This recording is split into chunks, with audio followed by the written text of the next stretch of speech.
વિદ્યાર્થી મિત્રો, તમે પેન્ટેડ એપ્લિકેશન ડાઉનલોડ કરી લો. અહીંયા તમને હોમ પેજ ઉપર જ વિકાસના દરેક વિષયનું તમને સોલ્યુશન્સ મળી જશે. લિંક નીચે ડિસ્ક્રિપ્શનમાં આપેલી છે. અને તમારા માટે ખાસ અમે લોન્ચ કરી રહ્યા છીએ રેપિડ રિવિઝન બેચ, જેની અંદર ગણિત, વિજ્ઞાન, સમાજ, ઇંગ્લિશ આખું રિવાઇઝ કરાવશું કે જેથી એક મહિનામાં તમને સરસ મજાનું રિઝલ્ટ ફાઇનલ એક્ઝામમાં લઈ આવો. અને સાથે માર્ચ મહિનામાં આપણે લોન્ચ કરવાનું છીએ પેપર સોલ્યુશન બેચ. તો હમણાં જ એપ્લિકેશન ડાઉનલોડ કરો. લિંક નીચે ડિસ્ક્રિપ્શનમાં છે. ચેનલ સબસ્ક્રાઇબ કરો. નમસ્કાર વિદ્યાર્થી મિત્રો, આજના વિડીયોમાં આપણે જોશું વાર્ષિક પરીક્ષા 2026 વિકાસ અસાઇનમેન્ટ ધોરણ 9 સમાજ વિભાગ સી ચેપ્ટર 11. તેમાં પહેલો પ્રશ્ન છે, ટૂંકનોંધ લખો. તાબાની અદાલતો. રાજ્યની વડી અદાલત એટલે હાઈકોર્ટની હુકુમતમાં અંક અને તેના અંકુશો નીચે કામ કરતી અદાલત તાબાની અધ્યય અથવા નીચલી અપ્રવર્તો કહેવાય છે. તાબાની અદાલતોમાં રાજ્યની તમામ જિલ્લા અદાલતો સમાવેશ થાય છે. રાજ્યની બધી તાબાની અદાલતો વડી અદાલતના નિરીક્ષણ હેઠળ કામ કરે છે. જિલ્લામાં દીવાની અને ફોજદારી અદાલતો હોય છે. જિલ્લા અદાલતમાં દીવાની દાવા ચલાવનાર ન્યાયાધીશને શીર્ષ ન્યાયાધીશ અને ફોજદારી મુકદ્દા ચલાવનાર ન્યાયાધીશને સેશન ન્યાયાધીશ કહેવાય છે. જિલ્લા અદાલતો તેના તાબા હેઠળની અદાલતોના ચુકાદાઓ સામેની અરજીઓ સુનાવણી કરે છે. દરેક જિલ્લાની દીવાની અદાલતમાં 1 લાખ રૂપિયા સુધીનું દાવાઓ તેમજ સરકારે કરેલા કે સરકાર સામેના કેસો ચલાવવાની સત્તા છે. આ કોર્ટોના સિવિલ જજ લગ્ન, છૂટાછેડા, ભરણપોષણ, જમીન સંપાદનને લગતા કે વળતરને લગતા દાવાઓ અને વાલીપણાને લગતા કેસો ચલાવવાની સત્તા ધરાવે છે. ફોજદારી અદાલતમાં સેશન કોર્ટ અને તેની હુકુમત નીચે પ્રથમ વર્ગના ન્યાયાધીશ અને દ્વિતીય વર્ગના ન્યાયાધીશની અદાલતો, મામલતદાર અને એક્ઝિક્યુટિવ મેજિસ્ટ્રેટ કોર્ટ હોય છે. આ અદાલતમાં 3 વર્ષથી માંડીને 10 વર્ષ સુધી કેદની સજા અને 5,000 કે તેથી વધુ રકમ સુધીનો દંડની તથા હત્યાના કેસમાં મૃત્યુદંડ, ફાંસીની કે જન્મ ટીપણી, આજીવન કારાવાસ જેવી સજાઓ કરવાની સત્તા ધરાવે છે. આ ઉપરાંત તાબાની અદાલતમાં fast track court, POTA court, small cause court, family court, labour court, ટ્રિબ્યુનલો એટલે ખાસ અદાલતો પણ હોય છે. ત્યારબાદ બીજો પ્રશ્ન, ટૂંકનોંધ લખો. લોક અદાલતો અને જાહેર હિતના દાવાઓ. લોક અદાલતો સ્થાનિક કક્ષાએ સમાજના ગરીબ અને શોષિત લોકોને સરળ રીતે, ઝડપી અને સસ્તો ન્યાય મળે એ હેતુથી લોક અદાલતનું આયોજન કરવામાં આવ્યું છે.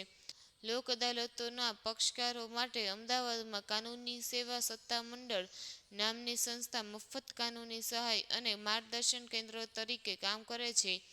લોક અદાલત રવિવાર કે રજાના દિવસે બંને પક્ષકારોની સંમતિથી જિલ્લા મથકે અથવા તાલુકા મથકે યોજવામાં આવે છે. લોક અદાલતોની કામગીરી સ્વૈચ્છિક હોય છે.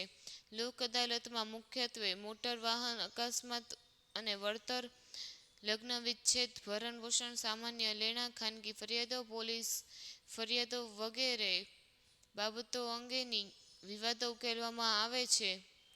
લોક અદાલતમાં વકીલોને સ્થાન હોતું નથી, પરંતુ સમાધાનની પ્રક્રિયામાં પ્રતિષ્ઠિત નાગરિકો, સામાજિક કાર્યકરો, કેળવણીકારો, પોલીસ અધિકારીઓ, વીમા કંપનીના અધિકારીઓ, નિવૃત્ત ન્યાયાધીશ કે ન્યાયિક અધિકારીઓ વગેરે ઉપસ્થિત રહે છે. લોક અદાલતમાં સ્થળ પર જ બંને પક્ષો વચ્ચે શાંતિથી કાયમી સમાધાન કરવામાં આવે છે. અહીં બંને પક્ષનું હિત અને માન જળવાય છે. બંને પક્ષોમાંથી કોઈની જીત કે હાર હોતી નથી. વર્ષોથી વિલંબમાં પડેલા કેસોનો ઝડપી અને બિનખર્ચાળ નિકાલ થાય છે. વળી લોક અદાલતોના ચુકાદાઓને કાનૂની પીઠબળ પણ પૂરું પાડવામાં આવ્યું છે. આથી જ લોક અદાલતો લોકોમાં આકર્ષણનું કેન્દ્ર બની છે. જાહેર હિતની અરજીઓ વડી અદાલત અને સર્વોચ્ચ અદાલતમાં કરી શકાય છે. બંને અદાલતો જાહેર હિતના દાવાને માત્ર પોસ્ટકાર્ડ કે સામાન્ય પત્ર દ્વારા થયેલી ફરિયાદની અરજી તરીકે સ્વીકારે છે અને સંબંધી સંબંધિતોને તે અંગે જરૂરી આદેશો આપવામાં આવે છે. નાગરિકોના અધિકારો કે જાહેર હિતના ભંગ અંગે વર્તમાનપત્રોમાં છપાયેલા સમાચારનો આશરો લઈ વડી અદાલત કે સર્વોચ્ચ અદાલત આપમેળે ફરિયાદ દાખલ કરી કાનૂની પગલાં લઈ શકે છે. ત્યારબાદ ત્રીજો પ્રશ્ન, મહાભિયોગની કાર્યવાહી સમજાવો. રાષ્ટ્રપ્રમુખ દ્વારા સર્વોચ્ચ અદાલતના ન્યાયાધીશોને માત્ર સાબિત થયેલી ગેરવર્તણૂક, બિનકાર્યક્ષમતા કે બંધારણીય મર્યાદાઓનો ભંગના આધારે મહાભિયોગની કાર્યવાહીથી હોદ્દા પરથી દૂર કરી શકાય છે. સંસદના બંને ગૃહોમાં તેના કુલ તેમજ હાજર રહેલા અને મતદાન કરતા સભ્યોની 2/3 બહુમતીથી પસાર કરેલા ઠરાવને આધારે જ સર્વોચ્ચ અદાલતના ન્યાયાધીશને તેમના હોદ્દા પરથી દૂર કરી શકાય છે. આ વિધિને મહાભિયોગની કાર્યવાહી કહે છે. મહાભિયોગની કાર્યવાહી દરમિયાન સંબંધિત ન્યાયાધીશને સંસદમાં હાજર રહીને પોતાના બચાવમાં નિવેદન કરવાની તક આપવામાં આવે છે. ત્યારબાદ ચોથો પ્રશ્ન, વડી અદાલત કડીરૂપ સ્થાન ધરાવે છે, સમજાવો. તેનો જવાબ છે ભારતની સંઘીય શાસન પદ્ધતિમાં સમગ્ર દેશમાં અદાલત, મધ્યમાં વડી અદાલત અને પાયામાં જિલ્લા અદાલતો અને તાબાની અદાલતો છે.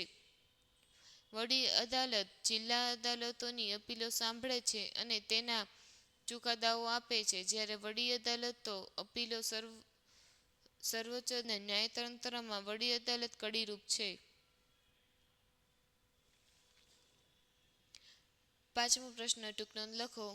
નજીરી અદાલત જે અદાલતના ચુકાદાની નોંધ પુરાવાનું મૂલ્ય ધરાવે છે અને જ્યારે તે રજૂ કરવામાં આવે ત્યારે તેની કાયદેસરતા સામે કોઈ વાંધો લઈ શકાતો નથી, તેને નજીરી અદાલત કહેવામાં આવે છે. સર્વોચ્ચ અદાલત નજીરી અદાલત તરીકે નીચે મુજબ અધિકારો ધરાવે છે. જુદી